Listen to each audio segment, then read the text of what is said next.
Hello guys, my name is Amit Sani and I welcome you in this daily UPSC MCQ series. In the evening we are discussing these important questions and all important sources like PIB, the Hindu newspaper, Live Mint, EPW magazine, all we are referring here, and all current affair based questions, and the context is well taken here. So this compilation is very important for you. Keep it with you. PDF you are getting on daily basis, and these questions and their explanations are important. So let's start the lesson. Pocket News app is trending on Google Play. And regarding these courses, the description is given below the video, and you can call on these numbers, and the chat section is available here. You can follow this Facebook group for PDF, and for PDF you can follow Telegram channel also. You will find there this channel's link. You can follow me on Instagram too. And first question is regarding an important decision that came by Supreme Court today. It is regarding the NGOs which are substantially financed by the government of India. And they have defined substantially also, means it is not only the money. If they are providing land, if they are supporting in any other way, then that is going to be covered under the substantially financed category. So they will have to comply the RTI rules, and they will not be exempted, and they will be falling within the ambit of the RTI Act. So this statement is wrong, because according to the previous rulings, or you may say directions, they were not falling within the ambit. But now they say if these are substantially financed by the government, then they are the public entities and they have to comply with the RTI rules. They have to reply there. And regarding the security and intelligence organizations, normally they are exempted, and the section 24 talks about that. But you see, if the allegations are there for corruption and human rights violation, then they also have to give replies in the RTI Act.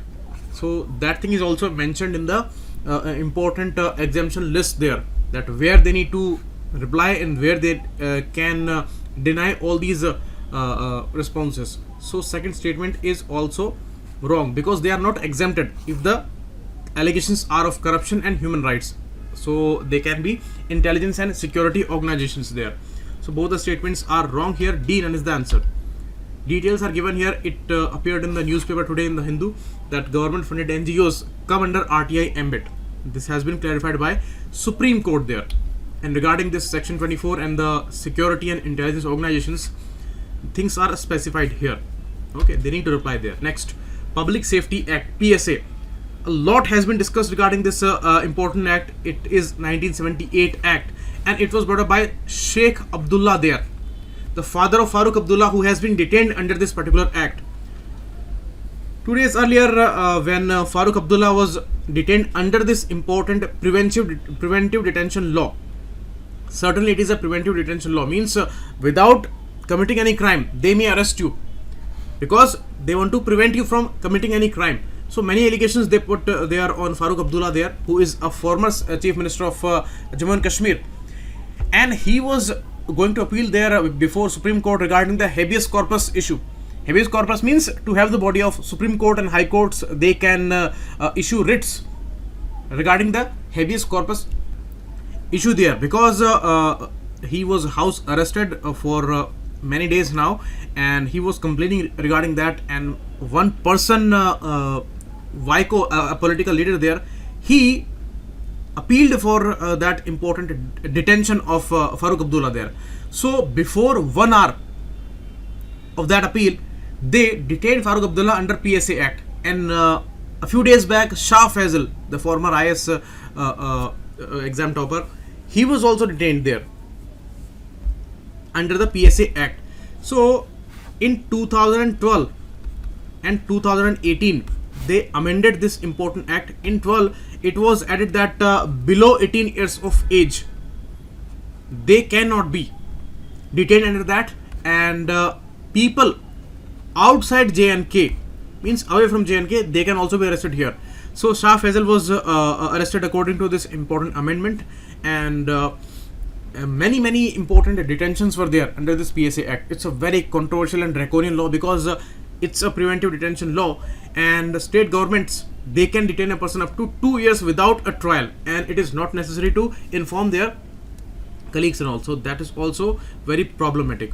a lot of protests are going on regarding this Public Safety Act of 1978, and it was not brought up to stop militancy there. It was the issue of timber smuggling. Regarding this smuggling, they brought this important act there. Okay, so first is wrong, second is correct. It's a preventive detention law. Article 22 will be relevant here. Okay, you can read here, this issue is extremely important, and it is similar to the National Security Act in its meaning, and this is a previous one because this was enacted 2 years before the NSA came into being. So that's really important, and NSA came in 1980 and it was 1978 when it came, and you can read all the details here.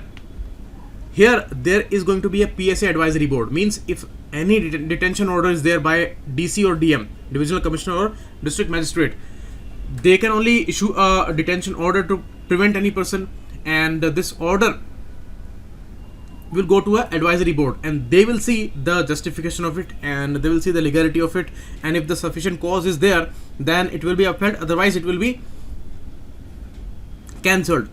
So these things will certainly be asked, and extremely important issues are going on. Next year is going to be very, very important from the polity aspect, and you must be ready for all these details. So please go through the text in the PDF, the whole text. Next, floor space index. This is an important issue related to the real estate sector, and since the scheme is going on regarding the Pradhan Mantri Awas Yojana, then also this issue was discussed. Floor space index, it is also called as floor area ratio, FAR. So it's a maximum area, not minimum. This is wrong. Maximum area that can be constructed on a plot of a land. Suppose this is a plot, and just in this area they are constructing the building. So the area of this building and the area of the plot, that ratio is called FAR, or the floor space index, and it is the maximum area that can be constructed. And FSI norms certainly are based on the National Building Code, because it's an important standard there that is being followed. So second is correct, first is wrong. It is the maximum area that can be constructed on a plot of a land. So a fee is taken by the government as FSI fee, and now that is being relaxed for the builders. So consumers and the builders both will be benefiting out of that relaxation, and a huge problem, the kind of a stagnant condition is going on in this sector also. It's a major employer, and in the construction area you see maximum laborers, they get their living going on. So that's really important. Like the textile sector and the construction sector, these two are the biggest employers in this country. Okay, so you may say crores of families are dependent on these two sectors, so that's why it's very, very important. So they may ask you these details of FSI, and you can see in this picture, it's a clearly defining picture here. FSI, the ratio of the area of the floor to the area of the plot. Okay, next, significant cuts are there in the builder's fee for availing FSI, and this is the move by Maharashtra government there. So that's really important. The premium FSI issue, you must read all these things, and for home buyers and for landowners there are separate issues. Okay, next, Bunny Grassland. Bunny Grassland is not there in the Himalayan foothills of Tarai region. This is wrong, because Tarai region is there in the northern UP, Bihar and the Nepal area. So there bunny grasslands are not there. Bunny grasslands are there in the Kutch region of Gujarat, and because a lot of water is gushing in, and it's called Run of Kutch, and water availability, the brackish water availability is too much there. So Prosopis juliflora, the exotic plant species, and its seeds, they were actually dropped from helicopter in 1960s so that the land degradation can be stopped there. But today it has become a menace there, and it has replaced all the local vegetation there. So it has become an invasive species. So that's why the Prosopis juliflora issue was mentioned in the news 2 days back, and this is wrong because it is there in Gujarat. And certainly the Maldhari community is living there. It was also discussed with the issue of Kharai camel when it was asked in the UPSC Prelims 2017. So Maldhari community is the same community which is living there as a pastoral community. So second is correct, first is wrong. Only 2 is the right answer here. It's home to pastoral community called Maldhari and Kutch Gujarat Bunny Grasslands. Remember, it's Kutch, the northern part of Gujarat, not the southern Saurashtra region. This is Kutch region. This is Saurashtra Peninsula, and this is Kutch Peninsula. So in Kutch, it is there. And Prosopis juliflora, it has overtaken the native grasses in the area. It's a grass, and it's called Ganda babool in that area. Means the crazy babool. Okay, and it was only 6% in 1997, and today it is spread to 54% of the area. So that's really concerning. Next, calcium carbide. You see, it's a chemical, and how it is used? It is not used in delaying ripening of the fruits. It is used in ripening of the fast ripening of the fruits, because ethylene is the natural gas, and that is produced in these fruits. And because of ethylene's impact, they ripe with their natural pace. But the fruit sellers, they want a fast sale there. They want these fruits to be ripened very, very fast. So they use some chemicals, and calcium carbide is the analogous chemical. Means origin is different and the impact is similar to ethylene. So calcium carbide is used. So this is a wrong statement, because it actually hastens the ripening of the fruits, not delay. And second is correct, because the FSSAI has banned calcium carbide under the Prevention of Food Adulteration Act of 1954. It's a banned product, because arsenic, sulfur, these are found there, and they are very much harmful for the human life. So the answer would be B, only 2, and first is wrong, because just opposite is written there. Okay, WHO recommends 5 servings of fruits and vegetables every day for healthy living, because they maintain the vitamins like vitamin A and C in your bodies, and these fruits are extremely important for the health. But for a healthy life, people are consuming fruits, but fruits are actually making people sick because of the harmful impact of these chemicals, which are being used heavily. And ethifone is a different kind of chemical that is also commonly used there for fruits. Okay, so they may ask you about these things. UPSC focuses on these kind of things. Next, RDSO. Recently, we discussed the article regarding the Train 18 project, integrated coach factory of Chennai, that has completed this project in record 18 months. And the train was running for 6 months since February 19, and then it was halted. They said that RDSO, which provided the design for that, that design was compromised there by ICF Chennai, and that's why there are some problems. So we cannot continue this project. But today, different information came in the newspaper that some trains will surely run, and the project will not be halted suddenly. So Train 18 project was not completed by RDSO. Only the design was made available by this body, and actually it was completed, and the whole issue was taken under integrated coach factory of Chennai. Okay, and first is also wrong, because it is under Ministry of Railways, not Ministry of Statistics. Although it talks about the Manak and Important Standards Organization, but it is not under Ministry of Statistics. This is under Ministry of Railways. So both the statements are wrong here. D, none is the right answer. You can see consultant to the Railway Board, Zonal Railways, and Rights on Ircon International, and under Ministry of Railways.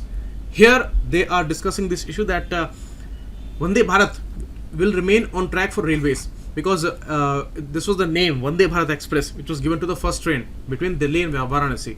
So Vande Bharat Express is running, and that was under the Train 18 project. So that's important information. Next, again a issue related to trains, head-on generation and end-on generation. You see, these LHB coaches, the Linkman Hoffman Bush coaches, the advanced one, which are broader one in comparison to the existing ones, and longer one. So longer and broader. These are suitable for these HOG systems. HOG system is very much advanced. It's energy efficient system, and it actually uses the power supply, overhead power supply, and distributes it to train coaches. So it's very quiet also. And this EOG makes a lot of noise, and EOG is not energy efficient. So just opposite is written here in these two sentences. Both are wrong, because the second statement explains HOG and first statement explains EOG. So EOG is there for first and HOG is there for second. So just opposite is written there. Today they are discussing that 3 more freight corridors will be developed, because the existing one, the Delhi Mumbai and Delhi Howrah, these two are gonna complete by 2021, and we will develop 3 more freight corridors.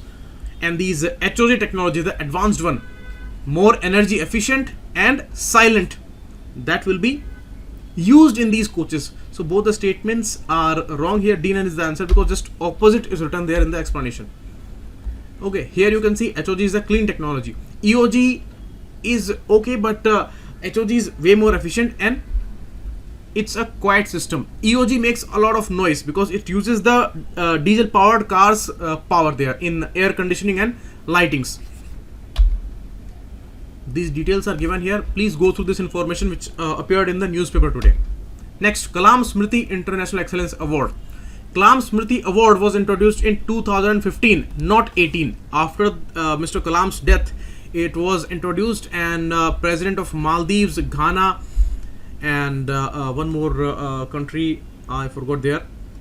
And in 2019, this is given to Bangladesh Prime Minister Sheikh Hasina this year.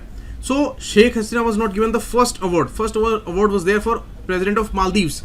So both the statements are wrong here. Regarding her work in South Asia geopolitical issues and activeness, India Bangladesh bilateral relations, for all these reasons she has been given this award yesterday. So D, none is the answer, because both the statements are wrong.